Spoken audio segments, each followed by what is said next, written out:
નમસ્કાર વિદ્યાર્થી મિત્રો, ધોરણ 9ની અંદર આપણે દ્વિતીય પરીક્ષા માટે વિકાસ પરીક્ષાલક્ષી અસાઇનમેન્ટનું સોલ્યુશન આપણે કરી રહ્યા છીએ વિદ્યાર્થી મિત્રો 2024 માટે. તો વિદ્યાર્થી મિત્રો, વિભાગ એની અંદર આપણે વિજ્ઞાનની અંદર આપણે કુલ 1 થી 3 ભાગની અંદર આપણે પ્રશ્નોનું સોલ્યુશનની ચર્ચા કરી. વિભાગ એનો લાસ્ટ વિડીયો છે જે ભાગ 4 છે. તો વિદ્યાર્થી મિત્રો, સૌથી પહેલાં આપણે ચર્ચા કરીએ તો આપણી પાસે છે ખાલી જગ્યા પૂરો. ખાલી જગ્યા પૂરોની અંદર શું છે? પ્રથમ પરીક્ષાના અભ્યાસક્રમમાંથી છે. પહેલો જ પ્રશ્ન છે આપણી પાસે, ઉત્કલન બિંદુથી ઓછા તાપમાને પ્રવાહીનું બાષ્પમાં વાયુમાં રૂપાંતર થવાની પ્રક્રિયાને ખાલી જગ્યા કહે છે. તો જવાબ છે વિદ્યાર્થી મિત્રો, બાષ્પીભવન કહે છે. બીજો જવાબ છે વિદ્યાર્થી મિત્રો, તાપમાન વધતા પ્રસરણ વધુ ખાલી જગ્યા બને છે. તો વિદ્યાર્થી મિત્રો, જવાબ છે પ્રસરણ ઝડપી બને છે. ત્રીજો પ્રશ્ન છે, પાણીનું ઉત્કલન બિંદુ 373 કેલ્વિન છે. તો ચોથો પ્રશ્ન છે વિદ્યાર્થી મિત્રો, ખાલી જગ્યાને સૂકો બરફ કહે છે. તો CO2 એટલે કે ઘન બરફને આપણે સૂકો બરફ કહે છે. પાત્રની દિવાલ પર વાયુના કણો દ્વારા પ્રતિ એકમ ક્ષેત્રફળ લાગતા બળને ખાલી જગ્યા કહે છે. તો દબાણ કહે છે. છઠ્ઠો પ્રશ્ન છે, પદાર્થમાં રહેલા ઘટક કણો ગોઠવણી ખાલી જગ્યામાં ઓછી નિયમિત હોય છે. તો વાયુની ઓછી નિયમિત હોય છે.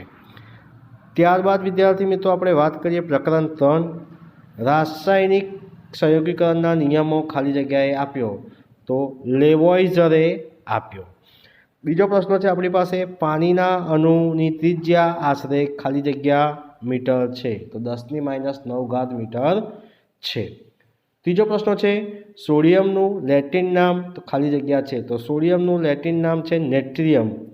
ચોથો પ્રશ્ન છે, ખાલી જગ્યા આઈ દ્વારા નિર્દેશિત તત્વો છે. તો આયન એ આઈ દ્વારા નિર્દેશિત તત્વો છે. પાંચમો પ્રશ્ન છે, ઓક્સિજનનો પરમાણુ દળ ખાલી જગ્યા છે. તો આપણને ખબર છે કે ઓક્સિજનનો પરમાણુ દળ 16 છે. છઠ્ઠો પ્રશ્ન છે, CaCO3 પરમાણુતા ખાલી જગ્યા છે. તો CaCO3ની પરમાણુતા 5 છે.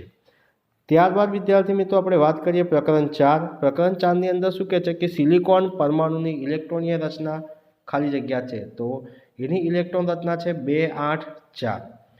એમ કોષમાં મહત્તમ ઇલેક્ટ્રોનની સંખ્યા કેટલી? તો એમ કોષમાં મહત્તમ ઇલેક્ટ્રોનની સંખ્યા 18 છે.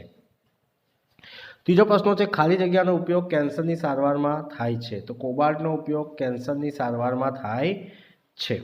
ચોથો પ્રશ્ન છે, રુથરફોર્ડ આલ્ફા કણ પ્રક્રિયાના પ્રયોગમાં સોના ખાલી જગ્યાની ધાતુ વરખ પસંદ કર્યો. તો સોનાની ધાતુનું વરખ પસંદ કર્યું. છઠ્ઠો પ્રશ્ન છે, પરમાણુ કેન્દ્રમાં રહેલા પ્રોટોન કણો ધન વીજભાર ધરાવે છે. ત્યારબાદ વિદ્યાર્થી મિત્રો વાત કરીએ આપણે પ્રકરણ 5ની અંદર. તો પ્રકરણ 5ની અંદર આપણી પાસે છે ખાલી જગ્યા એ જીવંત અને પાતળું અને પસંદગીમાન પ્રવેશીલ કલ છે. તો જવાબ છે વિદ્યાર્થી મિત્રો, કોષરસ પટલ. બીજો પ્રશ્ન છે, વનસ્પતિ કોષમાં કોષ દિવાલ મોટાભાગે ખાલી જગ્યાની બનેલી હોય છે. તો સેલ્યુલોઝની બનેલી હોય છે. ત્રીજો પ્રશ્ન છે, ખાલી જગ્યા નામના વૈજ્ઞાનિકે કોષોમાં રહેલા જીવત દ્રવ્યોને જીવરસ નામ આપ્યું. તો પરકિન્સે નામના વૈજ્ઞાનિકે. ચોથો પ્રશ્ન છે, વનસ્પતિ મૂળ દ્વારા પાણીનું શોષણ કરે છે. આ ખાલી જગ્યા ક્રિયાનું ઉદાહરણ છે. તો આશ્રુતિ ક્રિયાનું ઉદાહરણ છે. પાંચમો પ્રશ્ન છે, ખાલી જગ્યા પુટિકા અને નલિકાઓની મોટી આવૃત જાળીરૂપી રચના ધરાવે છે. તો અંતઃરસ ઝાડ પુટિકા અને નલિકાઓ મોટી આવૃત જાળીરૂપ રચના ધરાવે છે. છઠ્ઠો પ્રશ્ન છે, રંગસૂત્રોમાં રહેલા ખાલી જગ્યાના અણુઓ વારસાગત લક્ષણોની માહિતી ધરાવે છે. તો DNAની. ત્યારબાદ વિદ્યાર્થી મિત્રો આપણે વાત કરીએ પ્રકરણ 6. પ્રોગમાં ખાલી જગ્યા પેશી જોવા મળે છે. તો વર્ધનશીલ પેશી જોવા મળે છે. બીજો પ્રશ્ન છે, બીજ અને ફળોના છાલમાં આવેલા કોષોને ખાલી જગ્યા કહે છે. તો દળોતક કહે છે. નેક્સ્ટ પ્રશ્ન છે, જલવાહક પેશીનો એકમાત્ર જીવંત ઘટક ખાલી જગ્યા છે. તો જલવાહક મૃદુતક. ચોથો પ્રશ્ન છે, ખાલી જગ્યા પેશી પોષક પદાર્થના સંગ્રહનું કાર્ય કરે છે. તો મૃદુતક. પાંચમો પ્રશ્ન છે, ખાલી જગ્યાની રચનામાં કાસ્થી પેશીનો અભાવ હોય છે. તો અસ્થિબંધ. છઠ્ઠો પ્રશ્ન છે, મૂળમાં ક્યારેય ના જોવા મળતી પેશીને ખાલી જગ્યા કહે છે તો સ્થૂળ કોનક પેશી કહે છે। ત્યારબાદ વિદ્યાર્થી મિત્રો આપણે વાત કરીએ વિભાગ બીની અંદર આપણે ચર્ચા કરવાના છે।